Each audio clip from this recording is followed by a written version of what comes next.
Sa bahaging timog peninsula ng bayan ng Kasiguran sa probinsya ng Aurora ay may lugar pa rin na may tuturing na nakatagong paraiso. Kaya naman iilang sasakyan pang lupa lamang ang nakakaabot dito. Ang pinakamabilis na transportasyon para makarating sa kasunod na barangay o karatig bayan ay sa pamamagitan ng karagatan sakay ng bangkang dimotor. Pinawid namin ito sakay ng bangka mula sa Dinalungan upang akyatin ang pinakamataas na bundok dito na may taas na 672 meters above sea level at upang makita ang natatanging biyaya ng kalikasan. Makikita sa topographic satellite map na ang pangalan ng bundok ay Baltimore Peak, ngunit ito ay hindi alam ng mga naninirahan dito at walang basihan kung saan nagmula ang pangalang ito dahil ang bundok ay kilala nila sa tawag na Mount Casila. Yung Casila, yan ang pinakabundok na mataas dito sa buong San Antipolo.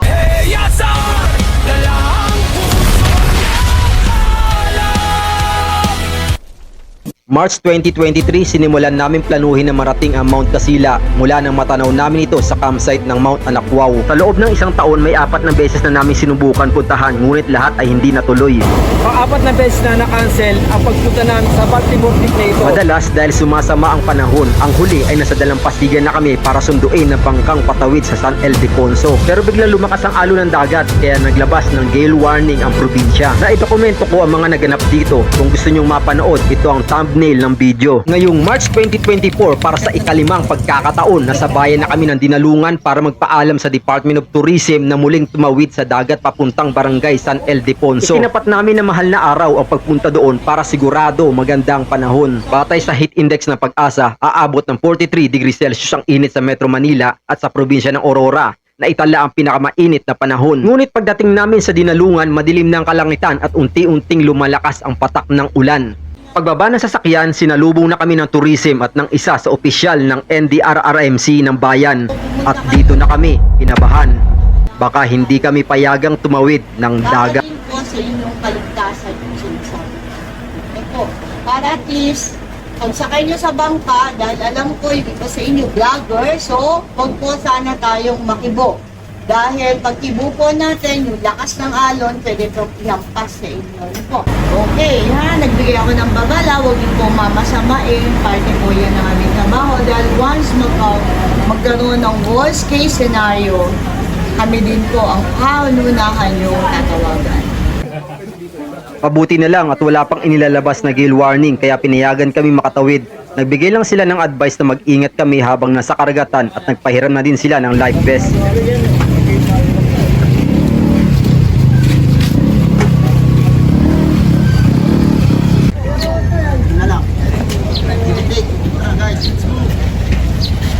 So 8:30 kami dumating dito sa Dinalungan. Medyo sumama yung panahon pagdating namin dito.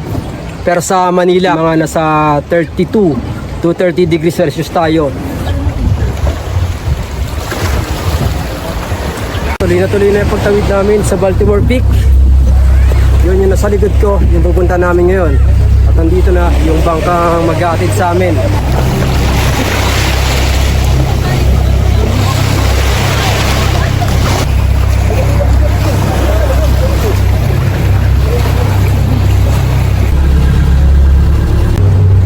Sure na talaga na matatawid na namin yung Mount Baltimore. Dahil dito na kami sa bangka, wala nang makakapigil pa para akitin namin ang Mount Baltimore. Ito na po.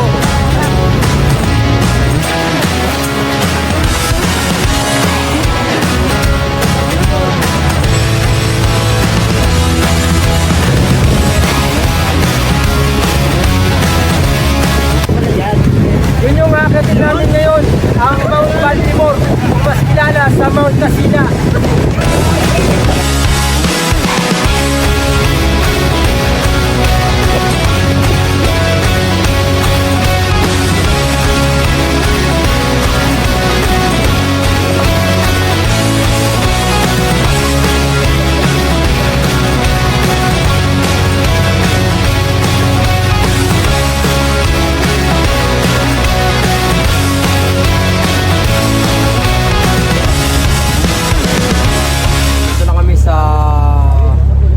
Kung saan yung nakakasakop ng Mount Baltimore.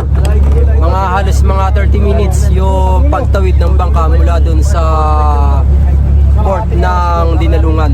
Mula dito sa bangka hanggang Bewang. Malalim. Pero napakalinaw ng tubig dito. Habang pababa ako ng bangka, pinagmamasdan ko ang Mount Casila kung gaano kalayo mula sa baryong ito at mula dito ay tinatanaw ko ang dalampasigan na may ilang bahay lang ang nakatayo.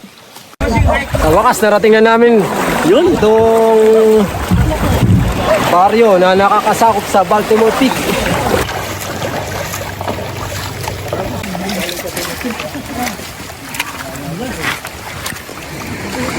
Hindi pa rin tumitigil ang patak ng ulan hanggang sa makarating kami dito sa dalampasigan ng sitio ni Kalkal.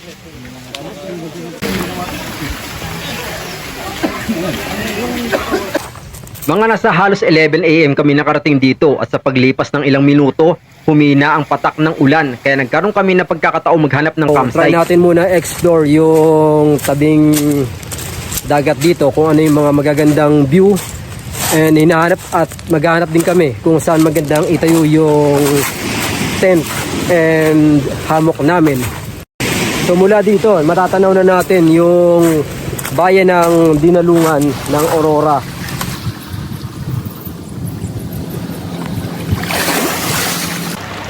Wala kaming mahanap na mapagtatayuan ng campsite dahil masyadong mabato sa dalampasigan kaya sa community hall na lang kami nag-camp. Nag-alangan lang kami baka maingayan sila sa amin kaya naghanap kami ng medyo malayo sa kanila. Ginawa ito ng mga taga rito hindi lang bilang kanilang community hall kundi para rin sa mga bibisita sa kanilang lugar. Mabuti na rin at dito kami nag-camp dahil pinahiram nila sa amin ang mga gamit nila sa pagluluto kaya maaga naming nasimulang lutuin ang mga pagkain para sa feeding program. Gawing langit ang mundo, makakaya natin to. Sa simula ikaw at ako, tapos sila hanggang maging lahat na tayo. So, nag-start na yung feeding program ng team. Ilan lang yung mga nakatira dito? 15. Hindi, 15 pamilya. Oo, dito sa lugar lang. Kakunti lang pala talaga. Pero Ayon kay Konsehal Vic, nasa 50 na pamilya lamang ang nakatira dito sa kanilang purok. Ang mga kasunod na purok ay may layo ng halos 500 meters. mga taga rito, hiwalay din kami. Yun, kaya kakaunti lang yung mga bata dito na dito sa kasama sa feeding program natin dahil layo yung mga purok dito. Quarter to 2 PM natapos ang feeding program. Mahaba pang oras namin sa maghapon, kaya yung iba nagkaroon ng time na maligo sa dagat. Kinagabihan kasamang chieftain ng purok at si Konsehal Vic, kausap namin ang mga magsisilbing guide paakyat ng bundok. Hindi naaabot ng elektrisidad ang lugar dito pero meron silang mga solar light at ito nagsisilbing liwanag namin sa gabi. Pagkatapos ay maaga rin kaming natulog dahil bukas ng umaga ay aakyatin namin ang Mount Casila.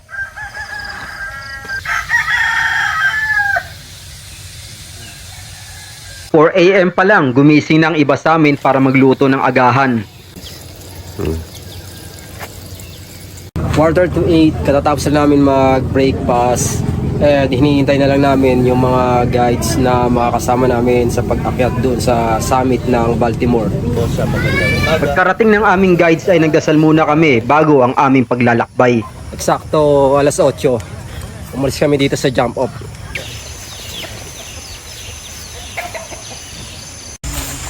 Nasa 3 to 4 hours daw maakyat yung summit ng Mount Casila.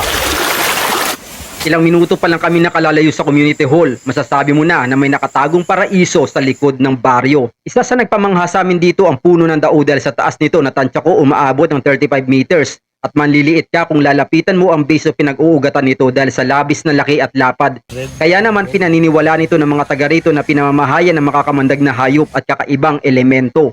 Abangan nyo na lang ang video sa pagpasok ko sa loob ng punong ito. Taglit din na nahinto kami sa isang puno ng jade vine o tayabak sa Tagalog dahil sa napakaraming bulaklak nito. Halos 80 minutes na mula dun sa jump off. After 18 minutes mula sa jump off, ito na ang paanan ng bundok. Oras na para sa mga paahon na trails. Gradual lang ang mga paahon na nasa average from 45 to 60 degree inclined na tumatagal ng 10 to 20 minutes at 5 minutes na flat trail. Nasa 10 minutes lang yung paahon. So pagkatapos ito, flat trail ulit. Halos 50 minutes na kaming lalakad mula sa jump off, kaya pagdating sa flat trail ay nagpahinga kami, and this is our first take 5 minutes rest. Take 5 rest. Mukhang fresh na fresh pa sila. Mainit. Mainit, walang hangin. Mababa pa, pero halos walang hangin. Very humid pa. Epekto siguro ng matinding init ng panahon, kaya walang hangin na nagbibigay lamig sa loob ng kagubatan. After take 5 minutes rest, hindi namin inaasahan na mas matarik ang kasunod na trail. Medyo pahirapan ang pag-ahon dito dahil sa loose soil na sa bawat hakbang mo ay dumudulas ka pababa. Makalipas pang 1 oras, magkakaiba ng pacing namin. Dalawa kaming nasa gitna at mukhang malayo ang distansya sa amin ng nauuna at nasa hulihan. 1 hour na, no? Mula doon sa jump off. Dalawang kasama naming guide, isa kasama ng nauuna at isa nasa hulihan. Maraming lagusan ng mga trails dito sa kagubatan, kaya kailangan maging aware ka sa mga palatandaan sa pinagdaanan ng mga nauna. Kung nag-aalangan ka, huminto ka na lang at hintayin ang mga nasa hulihan. Sa bagay, ito may mga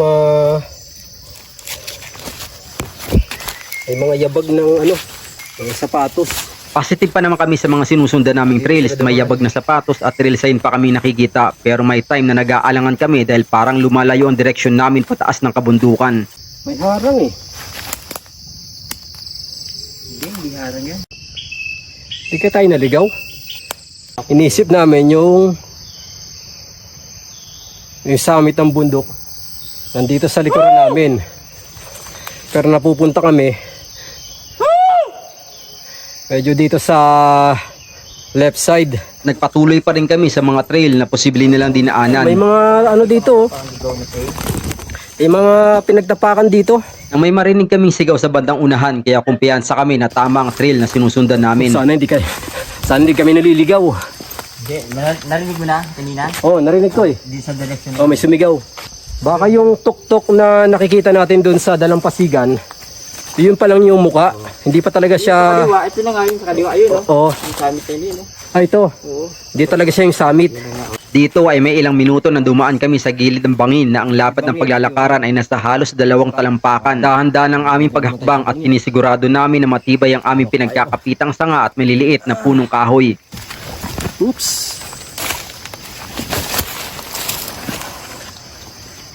Grabe, marami So, mo. pag nalaglag tayo dyan, gugulong, dire-diretso. Pagkatapos ng 10 minuto, sa wakas na abutan namin ang mga nasa unahan na nagpapahinga. Mga ilang minuto pa kami nagpahinga mula nang dumating ang nasa hulihan at sabay-sabay kaming umakyat sa mas mataas pang trail.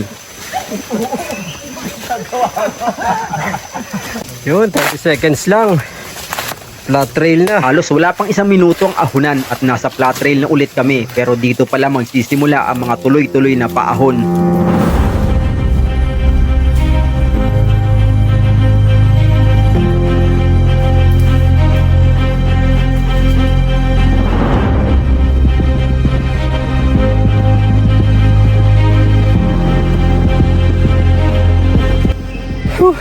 Almost 2 hours na.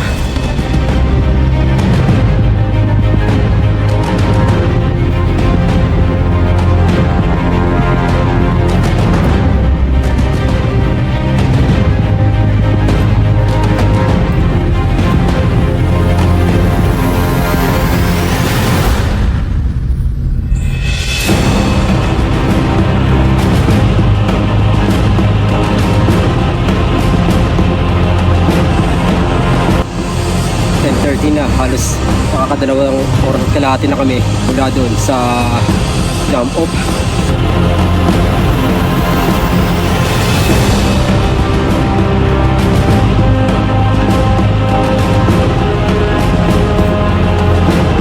Nagwari ka dito, malapit na sa summit. Natatanaw na natin yung mga kabilang bundok.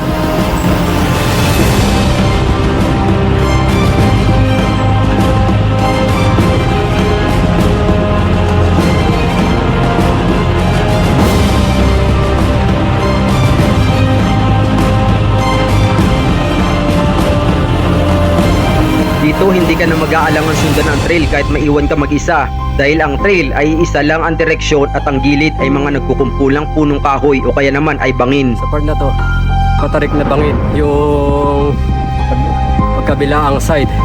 dito sa right side and left side.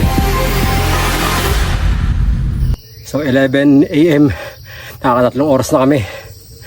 Sa wakas, mga kalahating oras ay narating ko na ang tuktok ng bundok. Nung una, hindi ko inakala na ito na ang summit dahil hindi mo makikita ang view sa ibaba dahil sa natatakpan ng punong kahoy ang paligid nito. Ito na pala yung summit. So hindi lang halata dahil napapaikutan ng mga punong kahoy. Kung gusto natin makita yung view, kailangan nating umakyat doon sa puno. Kaya naman, umakyat ako ng puno. Dito na tayo sa taas ng puno para mas lalo nating makita yung magandang view dito sa tuktok ng Mount Casilla. Unang natanaw ko ang direksyon papuntang norte. Mula dito matatanaw mo ang ilang kalupaan na nasasakop ng bayan ng Kasiguran na nadudugtong hanggang dito sa barangay ng San Ildefonso at pinakadulong bayan ng Aurora ang Dilasag. Sa bandang silangan naman ay matatanaw ang ilang bahagi ng Dagat Pasipiko. Kala natin mula dito makikita na natin yung sa baba yung lawak ng karagatan ng Pacific Ocean, pero meron pa palang isang mababang bundok na nakaharang. Hindi natin makita yung shoreline na nakaharap doon sa Pacific Ocean. Inakyat pa natin itong isang puno dito sa bandang gitna para makita natin yung pinakadulo ng Kasiguran kung saan nandun yung lighthouse. So after 1 hour, pagkatapos namin i-check itong summit, and then dito na rin kami nag-lunch. So proceed na kami for descending and papunta na kami doon sa jump off. Habang pababa na kami, nag-alangan ulit kami sa aming dinadaanan. 45 minutes na kaming nakakababa mula doon sa summit. Mukhang naliligaw pa kami. Walang daan dito eh. Wala, bangin na to eh. Nasa baba na ako. Ano? Baba na eh. Baka dito sila dumaan kaya may ano doon, mapaka. Okay, di kaya dyan tayo dumang kaganina. Okay, ako dito yun, no? Dito tayo nagkitay ka naman. May mga kalibali na ano. Pero doon tayo umikot sa kabila. Oo. Sabi ni tatay kaganina, may daan din dito pero mahirap, matarik. O yan na yun. Diyan tayo nagkumpulan eh. O dito tayo nagkumpulan kaganina, naghintayan. Yun! Oh, yun guys, tama na itong dinaanan namin. Medyo kamali lang kami ng ruta. Nandito na kami sa jump off and sa campsite. So halos nasa 1 and 45 minutes ang pagbaba mula dun sa summit hanggang dito, pero kakayanin ng 1.5 hours kung hindi kami naligaw. Kinagabihan nag-bonfire kami sa tabi ng dagat para sa huling gabi namin dito sa baryo dahil bukas pupunta kami sa pinakadulo ng San Ildefonso kung saan nandun ang lighthouse.